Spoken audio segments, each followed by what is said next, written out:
We're back with Levi Blair. We're talking about his good work with the Mitzvah Foundation, Mitzvah Circle Foundation. I keep doing that. Mm-hmm. And how they help people and his career in the Navy. And we end it with his dream job of being a mountain guide in Oregon or something. You've done somewhere in the mountains. You've done some mountaineering. Yeah. And people, I don't know. Maybe I am skeptical, but they think mountaineering is really glamorous. It's adventuresome. I'll grant you that, but it's not glamorous. It's like, oh no, it's not glamorous at all. No, and they think it's glamorous, and I don't want to use the show to destroy the mountaineering industry. Yeah, but it's not glamorous. No. It's like when I went into cave rescue training, they thought that was adventuresome. No, they're just big guava poop holes. Yeah, spelunking's not for the faint of heart either. No. I mean, you're really motivated to get the heck out of there when you go in there. Yeah, being up in the mountains will make you feel small as a human species. You're small in the mountains. The mountains dictate everything that goes on up there. So, a couple of my buddies always joke that it's like an infinite loop. Like when we're down here out of the mountains, we're eating a cheeseburger, drinking a beer, thinking about the next mountain to do. Then we're on that next mountain to do. All we're thinking about is going down, eating a cheeseburger, drinking a beer, and it's a never ending loop. And being in the mountains is pretty much all about suffering. It's just uncomfortable all the time. You do all the little things all the little creature comforts to try to make you comfortable, but it doesn't really work. It's all relative, because I know we had a SAR team. We had a bunch of SAR teams come over from Jersey. And they had a search over here, and they sent out a thing saying that they were in the mountains over off the main line, the mountains. And I'm like, mountains in the main line? Wow. What are you talking about? Let me know where those are. I don't have to go to Oregon to go it's called Gladwin, Mount Gladwin. Oh. They were like talking about, it's like, is Jersey really that flat? Oh, yeah. You consider that to be Mount Rainier? Oh, yeah. It's so flat over there. Have you ever been in the Pine Barrens? I have, unfortunately. Yeah. It's been, I could tell you a good story about the Pine Barrens in this in person, but yeah, it's painfully flat. And, but I don't know how skewed your perspective is to think that that's, okay, it is hilly. I said, they said, well, what would you call it? I said, hilly. Yeah, it's very hilly. Maybe hilly, and not even really hilly. San Francisco is really hilly. Yeah. This is a hill. It's certainly not a mountain. No, You go out towards, go out to Denver, drive up to Rocky Mountain National Park, then you get your first peek of what real mountains look like here in the U.S. Where air is actually thinner, and you have to adapt to it, and they don't realize that. Yeah, the Rocky Mountains, the Sierra Nevada range, the Cascade range, that's where the mountaineering happens in the U.S. Yeah, because in the lower 48. Well, because I know a lot of case studies are from Mount Rainier for missing persons and stuff, and there's a lot. There's a ton of them up there. There's a lot of bodies on those mountains, and a lot of have been found and have had to be left, and it's a serious. I think that I don't think of it as a sport. I think of it as more of a passion with people, and I think some of the people that do it as a sport are the ones that have ruined it, maybe. And brought all that consumer litter up to the mountains. Yeah. Because in many ways, a lot of these beautiful mountains have these areas that they're like the ocean, where there's consumer waste up there. Yeah.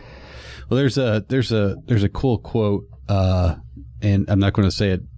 I'll probably end up messing it up, but it's from Ernest Hemingway. He said something along the lines, says, the only real sports are bullfighting, auto racing, and mountaineering. The rest are just games. and it just speaks to the, just the overall exertion of those things and what's on the line. Because, you mess up in the mountains, you can be easily very hurt or worse. I mean, there's tons of fatal accidents that happen in the lower 48 and the mountain ranges here every year, all the time. Well, and I saw one of the things that you'd like to do is ice climbing. Oh, ice climbing is a lot of fun. Which I'll just say right here, I think that's insanity. I'll show you some pictures here in a little bit. I do not understand, and we've done rescues and stuff. I'll go places to do a rescue that I would not go as a sport. And I do not understand the logic in going up to a giant piece of ice and climbing it by chipping at it with something sharp. It's a lot of fun, Mark. You got to do it. No. Yeah. I just, if you're going to chip at it, you know what happens. And it's funny. It's funny with these hobbies, adventuresome hobbies. They're saying more and more that, I was just reading something about insurance agents looking at your social media stuff to see what you do. Oh, it's a good thing I don't have any social media. Yeah. Adjusting your rates accordingly. Well, that was going to be, that was going to be eventual that I think that stuff's going to happen. It's one of the reasons why I don't have social media. I like to tell people stories and show them pictures, but I don't like people just looking at like everything I'd have to post and knowing everything about me. Well, I envy anybody who isn't on social media, because once you get in, you can't get out. Oh, it's hard. Well, I had Facebook up until 2010. And then my wife and I both collectively said, you know what? We think Facebook sucks now. We're going to get off of it. We stopped in 2010. We've never been back on. And we don't have Instagram or Twitter.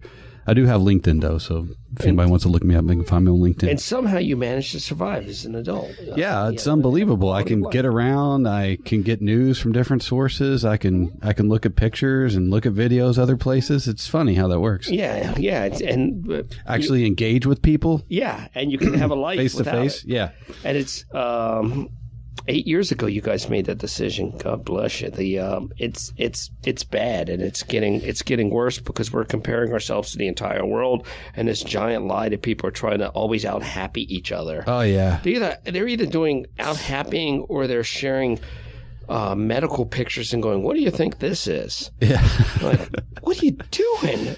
There's so many false realities on social media. People just fall into the trap of just trying to one-up each other all the time with these false realities that it just doesn't make sense. And LinkedIn is holding the line, but I see it slanting, becoming a little Facebooky. It is. It's starting. Over the past year, I've seen a lot of posts that are other than professional. Right. They're political, they're religious, they're this or that. I mean, we're just, I don't know if we're 1 year or 2 years away from just cats.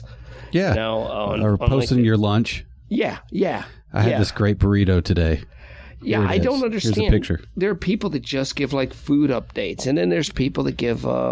That's cool if you're a food critic, but right, if that's your job. But if you're Larry that works at UPS, like no one's really going to care. Right. Or craft beer, or you've got to take a picture of this great meal that you're eating, but you do it constantly. Yeah. I think everybody should be able to do it now and then, but if every meal you have is the best meal and every beer is the best beer, then they're not. Your bar is just off. That's true. But what do you, you're outdoorsy. What do you do for fun as a couple? Do you do the outdoorsy stuff? Well, yeah, my wife Joanna, she's totally awesome in the outdoors. She does all the stuff I do, and in fact, most of it she's better than me at it. She's a better skier than me. She's really good and handy in the outdoors. She does a lot of basically every hike I've been on, she's been on. Every mountain I've climbed, she's been up there too, with the exception of a couple, and she can endure being really cold, even though she can't endure being cold in our living room, but she can do it out on the mountain. I don't understand. It's weird how that works. I don't understand that, because she's a thin woman, and I don't understand this tolerance for cold. And like, you'll say to him, like, do you want to put on something else? Because it's good. And it'll be fine. But then they'll go inside of a building that same day and they'll be like, oh, it's cold in here. Like, why were you cold outside? But you're cold in here. Yeah, exactly. It's something with the expectation of heat or something. So you probably think this is cool. So in this coming up May, I usually try to take one pretty cool mountaineering trip a year. Hopefully more than that if I can sneak them in over longer weekends. But in May, I'm going out to for about a 16 or 17 day trip. I'm going out for the first 10 days by myself. I'm going to California, do an attempt on Mount Shasta. By yourself? I I was going to do it by myself. Last year I did a solo of Mount Adams in Washington State over 2 days by myself, and I got some cool stories from that. But one of my friends from Oregon's going to meet me down there. We're going to do it. And then I'm driving up to Seattle. We'll pick up my wife Joanna. Then we're going to go to Mount Rainier and try to do that again. Because a couple years ago we were on Mount Rainier and got stuck in a storm and a blizzard at 10,000 feet and had to go down the next day. So we're going to try to reattempt that. And then if we're successful in that, we're driving down to Oregon the next week and going to try to do Mount Hood. So do you think these trips make your marriage stronger? I would think they. Oh, yeah. Yeah, definitely. I think just, doing something out of the norm, with your partner, it's just another way to bond on a deeper, stronger level. I'd encourage, any couple to kind of explore some of that stuff. You don't have to go out and go up in the mountains or anything, but you can go outside and, go fishing, go do some hiking, go, kayaking. Now, if you want to test the strength of your relationship, have you ever wallpapered a room together? That is not. No, I haven't. And you should ask her about that because I'm not the most handy dude around the house. But no, never wallpaper. That's funny though. That's where you get tested right there. That's. I've seen my parents do it though. How'd that work out? And well, they're still together. My parents are going to be celebrating 50 years of marriage next year. How long since they wallpapered? Oh, it's probably been 45 years. Well, they're stronger because of it. Yeah, no, I don't know. It hasn't been that long, but yeah, my parents do all that cool stuff around the house together. That's what bonds them. And you got landscaping and things like that. Yeah, and you got to have something. I think that's very important. You got to have something that bonds you as a couple, a common thing that you like. And you have to have your own separate things too. Oh yeah, you have to have something that bonds you. Yeah, because your bond can't always be, craft beer or food or a TV show or something. Oh yeah, that doesn't work. Just sitting on the couch watching TV doesn't work, And so we both have like huge passion for the outdoors, and kind of where we go in a different direction is we like to go up towards up to Lake Placid a lot, and the Adirondack Park there, which is great. It's beautiful, and I like to do more of the ice climbing stuff. She likes to do backcountry skiing, and so it's kind of where one day I'll do something. You're she'll insane do that. Ice climbing. Yeah. Well, I'm not very good at it. I'm just learning. I've gone 5 times, but it's really cool. Nah, I've gone skiing and I am horrible at it. I can't do any of it right. Thank God for snow fences. I've seen some people go through those too. I'm every like failed ski video. That's me. Oh yeah. That's a great rabbit hole to go down on YouTube is ski fails. Ski wrecks. Well, when you go down any of those fails, I can't. To a degree, I feel like it's like I'm not rooting for the person, and I'm enjoying their suffering, and there's this guilty pleasure of watching it. Yeah. I don't like the one so much where the people get hurt. Yeah. Some of them you can tell you're like, ow. Yeah. They went to the hospital after that one. There was one where a guy rolled a tire off a roof and it came down, and his friend was sleeping in the yard in a chair, and I don't know if he lined this up perfectly, but the tire bounced and just landed and hit his friend in the crotch. Oh, yeah. I think I've seen that one. And his friend just like woke up long enough to pass out. Oh, goodness. And which is about 0.2 seconds. Yeah, and I had a lot of sympathy pain for that. And I can't, it's like the failed drivers videos, the failed criminal. There's so much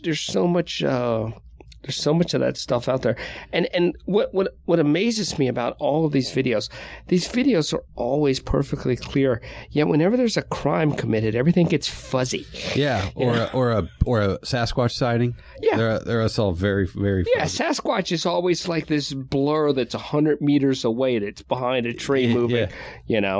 But the guy getting hit in the crotch with the tires like 4K. Yeah, crystal clear, 4 different angles. Yeah, you could see his face contort as the pain hits it.